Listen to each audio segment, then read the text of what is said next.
Welcome to Blind City. I had to lose my sight to find my vision. Are you blind? Are you blind? Open your eyes. They lying every time, so I don't trust men, only trust God. I had to lose my sight before I could see the light. Welcome to Blind City. I'm your host, Langford, Cunningham. This is Blind City, the podcast. We address the issues to help inspire people. For us to move forward, we have to look at humanity, because that's one thing we all have in common. This racism crap has been embedded in America's culture and history. We can't keep passing on this disease to the next generation, because then we're at fault. So we have to stand for something. If not, you will fall for anything. If you don't have no solutions, that means you are the pollution to the community. I'd rather be around the gangsters, the strippers, the streets, because that's where Jesus was at. The only way we're going to make our community better, we got to work together. I'm keeping it 100 today, Blind City. This your host, Langford Cunningham. Let's talk about it. The most dangerous man on the planet is a blind man with a handgun. Welcome to Blind City. We are the therapy for the streets. I'm your host, Langford Cunningham, and I had to lose my sight to find my vision. We have a great show today. Do Black Lives Matter to the Black youth? I have two special guests inside the city today. D. Marley, no relationship to Bob Marley, and Beeski, surviving in these St. Louis streets where bullets fly more than pigeons. D. Marley, what's the deal? What up? What up? What's going on with the city, man? It's just a lot of, street shit that's going on, but at the same time, man, motherfucker, people, it's say the artists and just people in general trying to overcome all that, and you know what I'm saying? It's coming, it's coming, but you gotta take a few losses before, you head to the top. But right, so the streets, what's going on right now? Is it just what? A lot of people getting finessed, just the robberies, the backdooring, just people can't trust nobody out there in these streets, everybody on guard? Yeah, everybody on guard, they just, we gotta play for keeps. We just all like, you gotta really be on your Q's and P's, because you can't really you can't trust, you can't trust too many people. You really gotta hold your own and take care of yours, because everybody for themselves, but at the same time, it's like everybody gotta play for keeps and protect their people.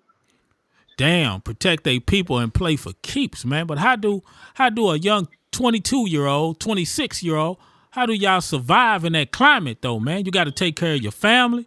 You got to watch your back. We got lack of resources in the community.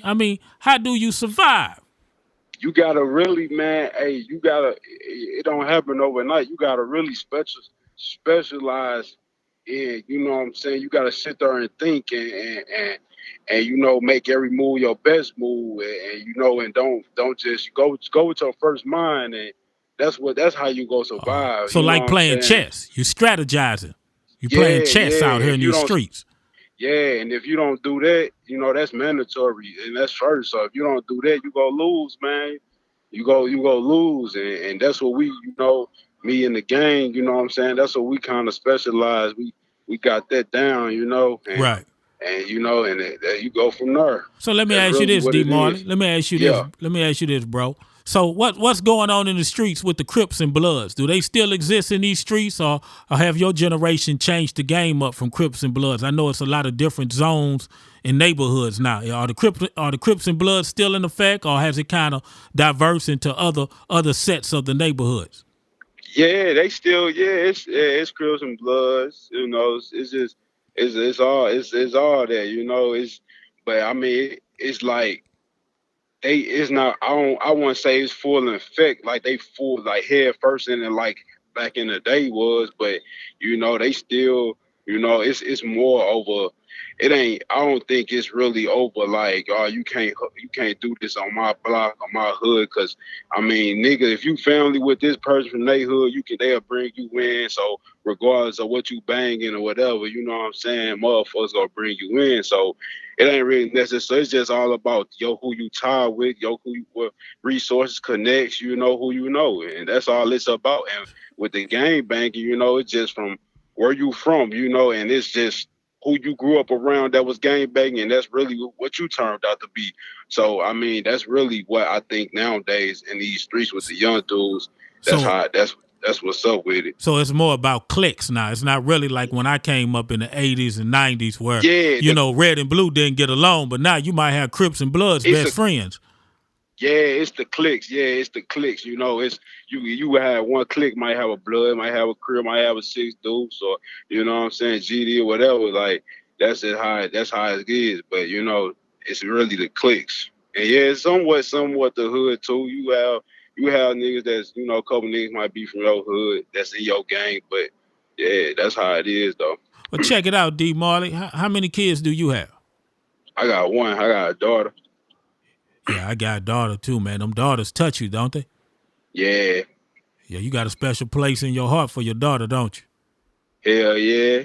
How you gonna raise her through this madness, bro?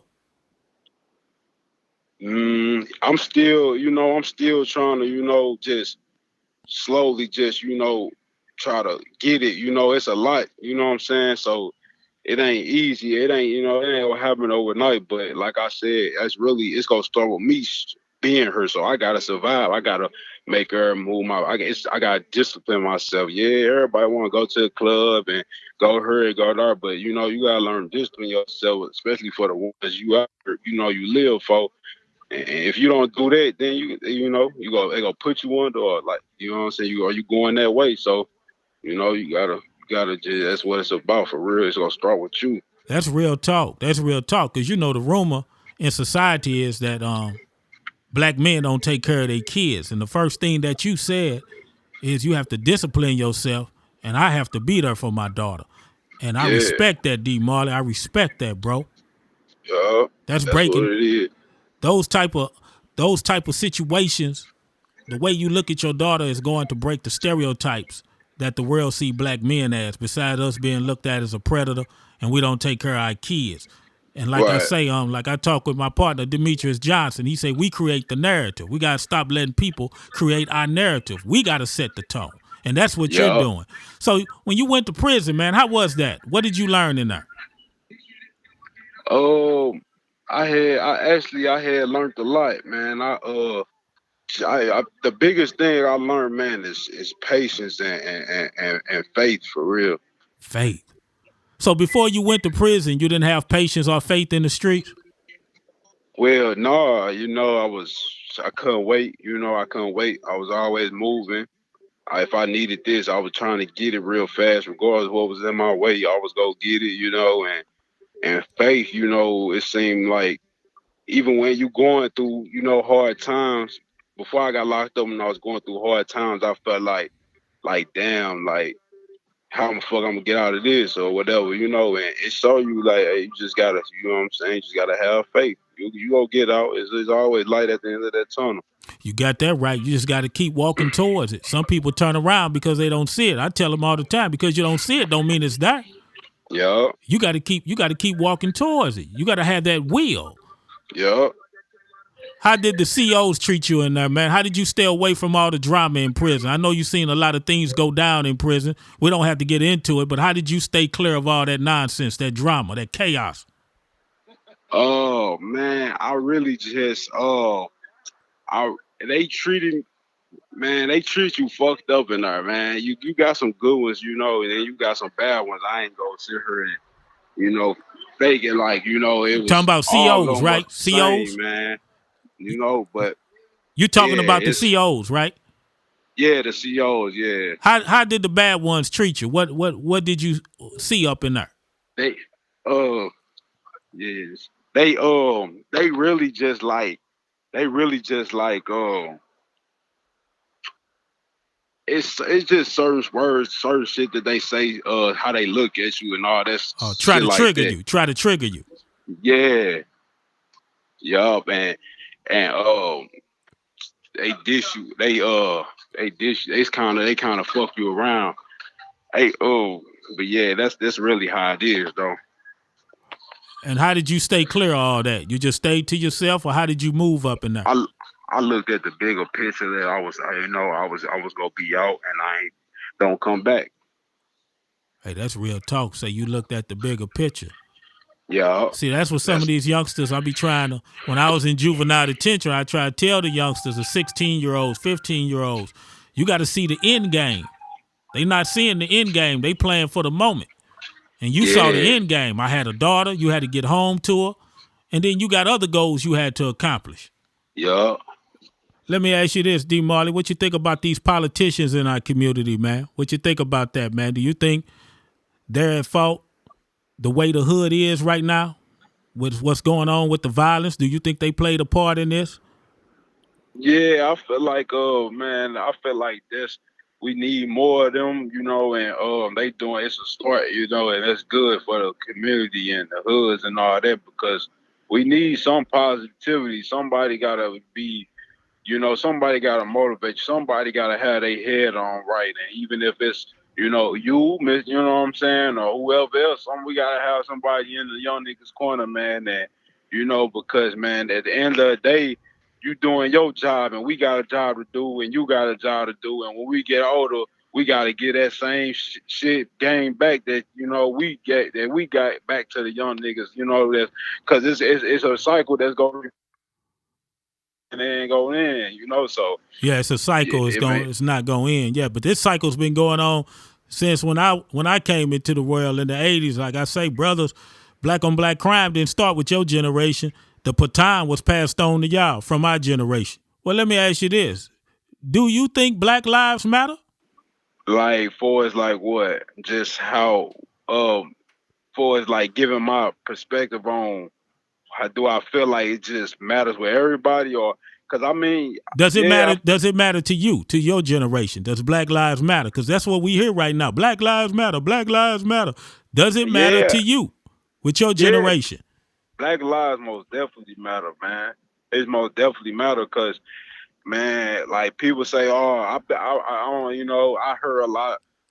Yeah, white people or Mexicans, we have to do this. With ICE, they take our fam people and beat them and woo, do this and that. And yeah, I understand. I feel all that. But at the same time, it's just like with Mexicans, and they come over here illegal. It's because they not from this country. So I mean, I can understand that somewhat. I mean, you can't really go against that because this they country and this our country. But at the same time, like Black Lives Matter, we getting shot by police. And this is like this people that supposed to protect us. So I mean, you can't really put try to have different um says on what try to own up or try to try to say or put some towards Black Lives Matter. Like, nah, man, it's nothing that can it's the Black Lives Matter. Right. It's Black Lives Matter. Don't try to think of something else that might matter or something else that make it seem like black lives really don't matter. Like, no, this is real. We getting shot by police. We getting stereotyped. Please, please, please, I can't breathe. Please, man. They stereotype us every day. We don't go crying about it, but Right. they do. Us young dudes, they really do. Let me ask you And this, D. Marley, and that's a great point you're making. Black lives do matter. You're exactly right. Let me ask you this. We're about to close out on two more questions. I want your honest opinion. I want you to keep it 100. okay, With us living in our community and we're dealing with all this chaos and oppression, don't you think some organizations are responsible to help get the community back on its feet, like the church, they nonprofit organizations? they try. When was the last time you seen a pastor walk up to you and your crew on the block? That's funny. That's funny you said that because you know even though it wasn't on the block and it wasn't in St. Louisville, where I was out of town the other day, and I'll say like 3 days ago, Right. my right hand on the Holy Bible, man, pastor walked up to me, asked me about life, gave me this little this brochure of their church and just stuff about like just spiritual stuff and so that's why I say it's funny you asked me that, and I guess he just seen me, and he ain't. So yeah, but like in the trenches, every blue moon you might have somebody that might be trying to help you off streets because they Every might blue know you or moon. something like that. Yeah, Now, but let's take it like this. Just say whomever that pastor was that handed you that brochure and he came up to you and just tried to reach out to you. What if we had 1,000 more pastors like that in each community that did that for the younger generation that's posted up on the block? right, yeah, and that's really what we need. We need more We need more people to lead, man. It start with the older people, and now we young, but we gonna be getting up in age, so it's gonna start with us. But Exactly. you right. We don't have too many pastors walking up to us. Oh, let me try to save this young man's life, and yeah, we maybe we do need a little bit more of that. But honestly, I just feel like most of the population of this young generation, man, I don't even know if they want better, man. Like for us, I don't know if they ready for that. Right. Well, you might be right, D. Marley. But anytime a person works for God, it really don't matter if they ready for it or not, because that's their job. Is just to reach out to them. Right. Yeah, That's it. yeah. That's it. Yeah, and try, at least try. At least try, brother. That's all I'm saying. That on their behalf, yes, they can do that. Right. And they could. So, yeah, you're right. I did it. Hey, D. Marley, I did it every day in juvenile detention, bro. Every day. Yeah. And them kids respected me, bro. And I knew I couldn't change all of them, but that's how I changed one or two. We need more people like you, man. And I helped one or two. And you know who one of them was? Steve-O. D. Marley, Inside the City, Blind City, the podcast. Well, let me say this, man. I had to lose my sight to find my vision, bro. You know, when I had my sight, I had no vision. I was running with the girls, had the cars, had the nice house, but I didn't have a relationship with God, bro. And God brought me back, bro. I almost committed suicide. And the only thing I'm going to tell you, man, no matter what you do in life, bro, keep a personal relationship with God. Right. And if you find a church, you like it, check it out. But if not, just make sure you got a personal relationship with God, bro. So I want to make sure you don't lose sight of your vision. What's your purpose from here, from this moment until you about 30 years old? My purpose from 24 to 30, man. What's your vision? My vision is trying to, beat the odds and surviving, and that's being free and alive. The music, yeah, of course, everybody want to come up, man, and I'm not going to hang my head if not, but if I'm free and alive, hey, at least I can be blessed for that, because there's a lot of people that's not. So you got to just, you got to keep going, man. The talent there, and if it's meant to be, God go put me in a position that I want to be, and you as well, and everybody else. So, that's how we got to live life, man. You're exactly right, brother. I thank you for stepping inside the city, man. I wish you the best of success, and I'll see you at the video shoot later on this evening, bro. Okay, bet. You too. D. Marley, man. Blind City, the podcast. The views expressed on Blind City are to inspire and motivate people who are struggling through the dark times and searching for the true light. Are you blind? Are you blind? Open your eyes. They lying every time, so I don't trust men, only trust God. I had to lose my sight before I could see the light.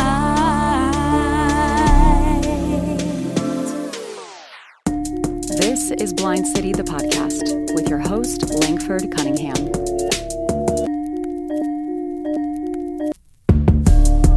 Check this out, Blind City, the podcast. I'm your host, Langford Cunningham. I had to lose my sight to find my vision. I got another player inside the city. My man, Beeski. How you doing, bro? What's up, my dude? I'm doing cool, man. What's up with you, man? Oh man, just blessing blind, brother, blessing blind. Let's talk about this chaos in the streets, man. How you surviving out there? I'm surviving. I stay myself. You know, I be with the same people. You know what I'm saying? I be with people I trust and love. So can't go wrong when you only deal with them. You know what I'm saying? When you get to dealing with outside sources that you ain't familiar with, you know, that's when things go wrong. So I stick to what I'm used to. And that's I stay in my lane. I stay in my route. You know, stay in your route. I like that. That's the same thing my man D. Marley was saying, man. And he was just saying it's like chess out here. You got to strategize your every move. Right. Yep. Because when you get to moving off emotion, or you know, when you don't think all the way through, and you try to go with a move that you ain't really put too much thought on, that's when your downfall start in, and that's when everything goes left. So yeah, it's about chess. You gotta think about, you don't want to win the battle. You want to win the war. You know what I'm saying? You want to win the whole thing. So you got to make sure you gotta think further ahead, 2 steps ahead, 10 steps ahead. You know what I'm saying? Right, so right. That makes sense. Yeah, that makes sense. Let me ask you this. With the city of St. Louis and the county, man, let me ask you, is there a difference between the county and the city, or is it just all hype? A difference between the county and city? Nah, man, it's just, to be honest with you, the difference between the county and the city is, I mean, what in my perspective, the environment, I'm talking about as far as how the buildings look, the houses, the homes look. Everybody's the same. You know, right. Everybody's the same, because you got, as far as people, you got spoon-fed people out in the city. You got spoon-fed people out in the county. You got people out in the county that struggle their whole life. You got people in the city that struggle their whole life. You know what I'm saying? It don't really make no difference. It ain't no, because I'm from the city. I came from nothing, or I'm from the county. I started off with $1 million since I was born. Because it's just, I look at it, it's just like it's the same struggle. You know, the feeling, that type. It's the same. As far as people, it's the same thing. Right, it's the same struggle, no difference. Yeah. Everybody out here just trying to survive and be careful on how they move. Right, yep, that's what that is. But it's a lot of them been careless, though, because they knocking heads in the streets, bro. And the ones that's careless, I'm not going to say everyone, but the ones that's careless, them the ones that get knocked off. The one, you know what I'm saying? And they get comfortable. They get comfortable. You get too comfortable. You get to just moving, like you can't get touched. You think you got 100 people around you. You think you got an army around you that you can't get touched when you get to moving careless, when that little army, one of them people out your army be the ones that knock you off, and you didn't know that because you didn't care, because you just thought you thought everything was 100. I got 100 people around me. I can't get touched. I don't care where we go. I don't care what we do. You know what I'm saying? That's what come in. You got to use your mind. You got to think. You got to know what's going on around you, especially out here. Let me say this, Beeski. I like that. You got to use your mind. You got to think. Let me ask you this from your perspective. How old are you, bro? Mm-hmm. I'm 24. 24. So how do you feel about these politics, man, in the hood? You know, you see these politicians running for their campaigns. They say they want to fix the hood up. They can do this. They can do that. But from a 24-year-old perspective, black male, how do you look at that, at these politicians in the community? And be real with it, bro. It's simple. I mean, they can say what they want. They can say what they want to do and what they will, what they can do. But it's all about action. And I think we all know they want to fix the hood up. They want to, make it a better environment. They could have been did that. They just want to make it sound good. They could have been did that. So I just feel like that's just a bluff to make it, make it sound and look good. So Beeski, because it's not a lot of people that pay attention. It's not a lot of people that pay attention. So you talking to a whole bunch of people they they're not paying attention. They don't know what's going on. You know what I'm saying? But the people that know what's going on, we know that's just a bluff. That's a bluff. Y'all could have been did that. Y'all could have been put more positive things out to, stray kids away from the streets, feeling like they ain't got nothing else to go to but the streets. They could have been did that. So do you think the politicians had any effect on this violence that's going on in the streets? They had a part in it. Yeah. They definitely had a part in it. The policy, all they had even like with the government, they them bringing the guns to the street. They know they was doing. They want the black on black crime to go on. They don't really want that to stop. You know what I'm saying? They want to kill each other off. So they could have been helpless. Let's talk about it. I'm trying to say right there. They could have been helpless. Beeski, let's talk about it, Beeski. I like it. Let's talk about it, Beeski. What about the churches in the hood, Beeski? Let's talk about it, man. Let's talk about the churches. What you think the church is doing in the community, Beeski, from your perspective, 24 years old? And be honest, be truthful. Is it a scam? Is it a scam? Is it a hustle? How you look at the black churches in the community? See, I'm gonna put my word in. Like, I don't really go to church, really, so I don't really too much got a big perspective on it. But from things I heard, like with I know it's not true. I'm about to say it's not 100% true with all, with all the pastors. What they right. The pastors, exactly right. They be scamming, getting money, using the money for different, they personal uses when they collect money around the church. So from when you hear stuff like that, you think it's a scam. You know what I'm saying? And I don't know. I just. Like I said, I really, but what about, I really can't. Right. Mm-hmm. But let's talk about it. What about the action, though? You see when you ride through the hood, you're in the community, you turning corners, you posted on the corner, but you see churches out here. I mean, do you see the pastors in the streets coming up to the street, introducing themselves to you? Do you see the pastors with your generation out in the streets? Do you see them coming forward just to create a relationship with your generation? As far as pastors, nah, I done seen people, create groups, that bring in young men to, talk to you, steer them away from the streets. But as far, talk to them. But as far as specifically pastors, nah, I ain't really never seen no pastor. Let's really talk about it. Go out his way to come holler at me. Let's talk about it. I ain't really, yeah. That's what I'm talking about, Beeski. That's what I'm talking about. Yeah. And we're not saying that's every pastor, but the role of the pastor, if you read the Bible and you follow those principles, Jesus walked the streets. He was around the prostitutes. He was around the gangsters. Right. He was around people. He was trying to tell him about his father, why he was put on earth, why he came to earth, is to help people create a relationship with God. And we don't see that in our community with the churches. And they be the first to say they just there on the church. They're not. You got to take that extra step, like you said. There you go. They got the church at the block on. Go. As the pastor need to go hit the block. Go hit the block and go find them some young kids out there on the same block as that church. Go. That's all I'm saying, Beeski. Yeah, don't just wait till that Sunday to see who all gonna come in and collect that money, right? And just get them the word of God. You got to go out and take that extra step. You got to go, beyond your means. You got to go really dig in. Let's talk make about a change. it. You just can't. Yeah. You just can't just. That's what I'm talking about, Beeski. That's what I'm talking about. See, because your generation got to be heard, bro. That's why I created Blind City, the podcast, bro. I just got tired of the people my age and older. What the youth doing? Why they killing each other? They keep using the N-word. Why they kill each other? Well, guess what, Beeski? I'm 52 years old. We were killing each other in the 80s. Your generation didn't start this. Matter of fact, we passed the baton on to your generation. And that's real talk. That's real talk. It definitely didn't start here. It didn't start with my generation. It's been going on. It's been going on. Just like the N-word. The N-word was here in the 70s, bro. Look at Richard Pryor movies. Yes. Yes. I don't like when they point the finger at your generation and try to make it seem like y'all created all this negativity. I said, no.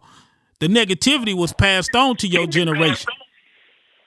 And a lot of us... We gotta get more leaders. We gotta get more real. We got too many fake leaders that make it look good, on what television, on them big platforms where you get seen, television, radio, exactly. Where it's quick to see. We need more real leaders that are putting in that groundwork to make a change. We don't need the ones that just making it look good, because the ones making it look good, they're not doing nothing. We need the ones that's putting that groundwork. It's like, hey, I'm trying to really see a change in my neighborhood community. You need people to touch down in ground zero. Yeah. You gotta put that groundwork in. You gotta really really, really try to make a change. And that's not no overnight thing. I know that. Right. Let me ask you this, like Beeski. Let me ask you this. How many kids you got? I got two. I got one blood, but the other one I treat them like my, that's like my son. It might as well be my blood. So wait a minute, Beeski. Hold up. So you take care of you got a son that's not yours, but you take care of him like it's yours. Yeah. And see, the rumor is in society that black men don't take care of their children. And here you are, 24 years old, taking care of another man's child and treating that child like it's yours. Mm-hmm. That's amazing, bro. Yeah. That's amazing, bro. If I didn't, that'd be me being just a hypocrite. Because the people, fathers, leaders not just the ones that's hitting the streets going to walk. A father's a leader. You know what I'm saying? 100% father, that's a leader. You know what I'm saying? Because we don't got too many of those out here. That's a leader. We need more of them out here. We need all different kind of leaders, positive leaders. You know what I'm saying? And I wouldn't be 100 to myself if I decide to only take care of my kid and we all in the same household. That don't even make sense. And then even if we was to split up, I got so much of a bond with him. He's 4 years old. I've been around him since he was about a little under one. Like that bond is there. You know what I'm saying? That's like that might as well be my blood son. You know what I'm saying? I wouldn't be 100 to myself. Me and his mama split up and that's your son. I'm gonna take care of my son. Like, nah, that me just being a hypocrite. You know what I'm saying? And, nah, that ain't my blood. Hey, I respect that, bro. I respect that as an OG to you, bro. I salute you, bro. I salute you and D. Marley. He said the same thing. He take care of his daughter. And he said the same thing, man. When he came home from prison, he had to stay focused. He had to see the end game. That's how he stayed away from the chaos in prison to get back home to his daughter. So that's why I'm saying, man, Blind City, the podcast with my man Beeski and D. Marley. We up here talking about their generation and their generation making moves. I'm just tired of the stereotypes, the negativity on their generation, because you got a couple knuckleheads in every generation. But they out here trying to survive like everybody else out here. So check it out, Beeski, before we wrap it up, man. I had to lose my sight, man, to find my vision, bro. When I had sight, I was in the streets, Beeski. I had the cars. Right. I had the crib in West County. I was in the strip clubs, making it rain, bro. And then God had to set me down, bro. I was careless. I was careless on my health because I was too busy chasing the money and the women, and I ain't take care of myself, man. So I tell every black man out there, hey, man, and every person, not just black men, but I know within our environment, we don't go to the doctor. I just tell you and your generation, get checked out once a year on everything. Get your eyes checked out. Get your blood checked out. Just make sure nothing creeps up on you, and by the time you go to the doctor, it's too late, like my situation. I had 31 surgeries, bro, and they couldn't save it. So if I can help another person not lose their sight to see their vision, that's what I'm doing, bro. So I want to ask you one thing. What's your purpose and vision at 24 years old to make it to 30? What's your purpose and vision from right now to try to make it to 30 years old, bro? Like, just really keep doing what I've been doing, just stay on the same, the right path, try to do right, stay out the way, don't get caught up in all that BS that's going around, it'd be tempting, want to go do that extra stuff that's going on that could put you in jail or die, you know what I'm saying? Because some of them risks that you take, it got rewards, but you just got to ignore that. You got to know I got kids to live for. I ain't living for myself no more. So if I really want to make it to, if I really want to make it to, your age where you at, I gotta make sure. Really, I gotta make sure I'm on the right path, because I got too many people, too many peers around me. I got way too many peers, people that I know, even if you're alone, that's dying. I got people that even that I had problems with. I find myself seeing people that I even had problems with in the past. They die, and I just kind of shake my head like dang. Like I ask myself, like why do I feel bad? And if it was the other way around, they would have been hee ha ha. But it's like, I think that's me maturing. It's like, nah, it's bad. Like death is bad. Death, jail, all that's bad all around the board, no matter who it is. You know what I'm saying? Exactly. I look at all of us the same. You know, we all the same. Whether you from that side, you from this neighborhood, you against me and my guys. We all young black men. We all trying to make it. So I still, at the end of the day, I look at all of us the same. So I just use everybody's, things what people go through. I take it as advantage. I learn from everybody else's mistakes. I just try to stay on the right path. He tried to do this that way, or he did this, and they ended up here. So how about I just not do that, or you know what I'm saying, or do this the right way. Just stay focused on whatever you're doing. You just stay focused. You try to stay on the right path, a narrow good path. You can't fall into the BS. Well, check this out, Beeski. You're right. Check this out, Beeski. I'm gonna tell you, man, because I came through them same streets, bro.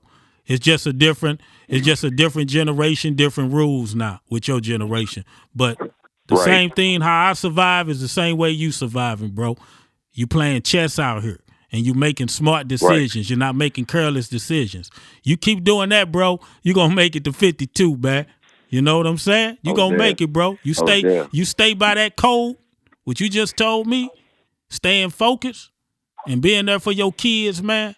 And you touch me what you just said. Like, even though they might have been my ops and they got killed, I couldn't ha, he. That touched me a little bit. Mm-hmm. Because you hate to see anybody die, bro. So that lets me know you are evolving, bro. So I salute you, man, sharing that knowledge to the people. And hopefully some of the older people can listen to this and just be quiet and let the new generation speak. Sometimes we speak too much. We need to hear y'all talk for us to learn something. Because you're never too old to stop learning, bro. That's why I gave you this platform, man. And like I say, I'm not going to tell you about going to the church, bro. I'm not going to say nothing on that. The only thing I will say, if you find one that you like, check it out. But if not, make sure you get a personal relationship with God. Most definitely. Welcome to Blind City. I had to lose my sight to find my vision. Because I once was on a straight path of total destruction. And God had to sit me down for me to realize that there was a God. And that put me back on my right path. Blind City, the podcast, was created through God's vision. I had to lose my sight to find my vision. D. Marley and Beeski. One thing they have in common, they both take care of their children. They both are focused. And they both want to get to the age of 52. And they will survive. Keep God in your life, fellas. Stay strong. To them gangsters in the streets, check this out. You're not a monster all the time. Some of you gangsters have children of your own. And when you get home, you pick them up, hug them, and kiss them. Let the next family do the same. When you do a drive-by and you see kids on the porch or in the way, put your guns up. Let the kids live. Stop killing these kids. You can let wolves kill wolves, but keep the kids out of them. Blind City, the podcast. We are the therapy for the streets.